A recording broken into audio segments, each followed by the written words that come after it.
Greetings all and welcome back to Globbits Gaming Channel. We are back again with part 3 of the Chronicles of Derp. And I am obviously, as always, in the King of Derp, the KV2. Now, I mentioned in my first part 1 video of this that the KV2 is one of those tier 6s that can really punch above its weight. We're in a very tier 8 game here. 6 enemy tier 8, or 6 tier 8s enemy team. There's a couple of tier 6s, 4 tier 6s on each team, and a smattering of tier 7s for good measure. And there's one particular reason I wanted this replay to be in there, is to basically demonstrate that this thing isn't scared of tier 8. It really isn't, and it's one of the few vehicles of tier 6 I'm actually not scared of tier 8 games. I don't care. I give shits number 0 when I'm in this thing in a tier 8 game, because all I have to do, again, like I said in the other videos, is just hit them.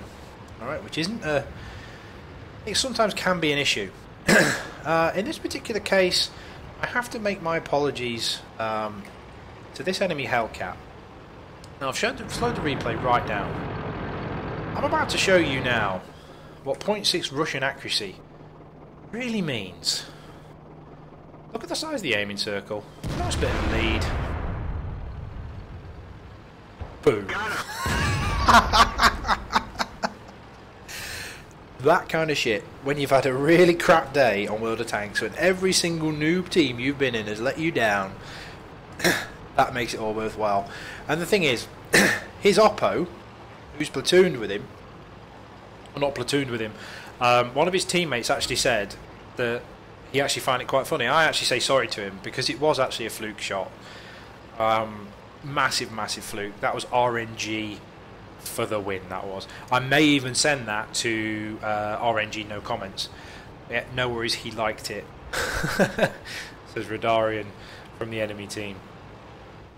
And I mentioned it to them as well, this will go on YouTube. So Radarian and the Hellcat driver, shout out to you. I can't pronounce your name, we'll call him Vesti. Alright, here's your moment of glory, guys. You're on YouTube.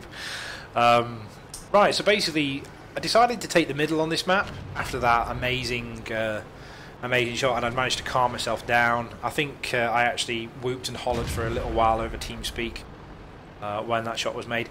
And we've got an IS-3 and a T-32, two very dangerous tanks. Doesn't matter to the Hellcat there, to the KV2. But I decide discretion is a better part of valor. Those guys only have to shoot me twice, and I'm basically dead. So it's not my job to tank them.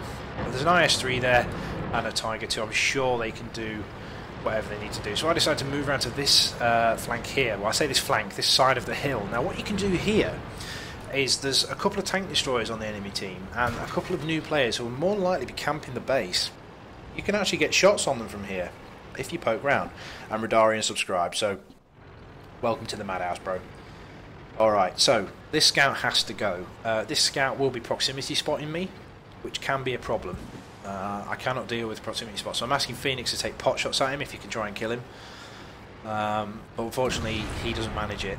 But there's a Tiger 2. Now, this is a Tiger 2. This is a tier 8 heavy, and he's over 300 metres away, 540 metres away. Like I said before, all I've got to do is hit him. That broke his ammo rack. I know from the post-game stats that actually damaged his ammo racks. That guy's in a whole world of pain, and he's in an awkward position too. He's got half my team pressuring him, and I'm shooting him from this flank as well, bless him. So he's not having a very good day. Oh, here we go. Now, HE, large caliber HE, works the same as artillery. Amongst other things, it also allows you to do splash damage. That was close. That didn't actually hit that Tiger. It actually landed next to him, I believe, and cause splash damage. So no matter where you are, whereabouts you hit them, it's actually got, I don't know what the splash radius of these shells are, I think it's a couple of meters. So you don't actually have to hit them to do damage. It's all gravy. Oh, now this is the reason why I went for that shot, is because of the ballistics of the shell. I can't physically see that tank, but if I aim slightly above him, I might be able to dip the shot over the ridge of the hill. I've managed a couple of shots like that with the T18 Derp before. Oh, side of an ISU and a stock KV13 who's camping in the base. This is fully aimed. Oh, beautiful. Critical hit. 352 damage to an ISU 152. Again, all the things I've shot at, apart from the Mr. Hellcat, which I one-shotted, I've actually been tier 8 tanks, and I've managed to damage them. I can't stress enough how cool this tank is. This tank is just funky. However, caveat to that, if you buy one of these vehicles, don't be expecting games like this every time. Things like that happen all the time. You just fully aimed on a target and you just miss. And the 20-second reload, if you get an intelligent player against you, you are screwed. They will, as soon as you fire, they will charge you, rush you, and you are helpless.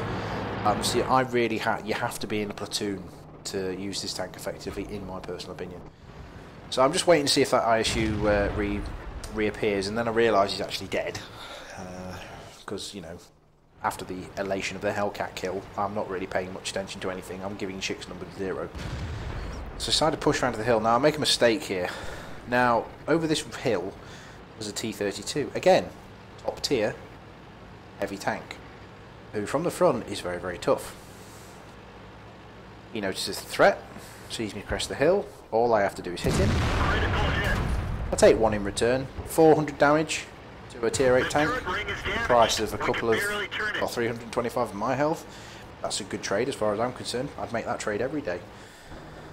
Can't get shots on the Churchill 2, and we've started capping already. Now, this is another thing for me about World of Tanks. We are winning 10-2. Why in the name of all that's green and holy are we capping? Jingles did a big video on this, to cap or not to cap. This is a time when you don't cap, ladies and gentlemen. You don't get any experience for capping. The experience you get is minimal. Please, please, please, please, please, please stop doing this to me. This is a plea for anyone watching this video. If you're 11-3 up and you're kicking the arse out of the enemy team, don't sit in the cap circle. You're being mean. You're not letting the players that have been fighting tooth and nail on this flank to allow them to get as much experience as they can out of this game. Don't do it. You guys in that cap, oh my word, drives me insane. Again, this has been a video series of gripes so far. The Derp tank does make me very jolly, however. I will show you in the post-game stats. We've capped, by the way, 13-4 up, and we capped. Right then, post-game stats. I apologise for my rants during that video, but that really does grip my shit. I can't stress that enough, how annoying that is. Okay, so 2,556 experience for my ×2, and 35,000 credits for a Mastery 2 badge. This tank is very, very difficult to get a Mastery badge in. A lot of people, a lot of top-end players play this tank as their pimp tank / derpy, let's just go kill stuff tank. Very difficult to get a Mastery badge. But I was shooting at tier 8s. Of all the 4 tanks I hit, they were all tier 8 bar with the Hellcat. It did, however, land me quite high in the table. I came second in the table. I did some blind shot damage as well. I don't remember 2,166 damage. But anyway, finished really, really high. Not a bad game at all. Not a bad game at all. 26,000 credits profit. Right, that's the last of my Derp replays. That's the last one of the ones in my folder. Has anybody else got something that will qualify for the Chronicles of the Derp? Caveat, it has to be a Derp cannon. It can be a Sherman, a KB1, any tank that can fit a Derp. And what I want to see is you just basically going around giving shits numbered 0 and just wrecking people with HG. So, I await your replays. I still have a few more awesome replays to put through. I've got some really monster games from people that I've sent through, so I'm going to carry on working on those throughout the week, and I shall see you all next time. That was Chronicles of Derp Part 3.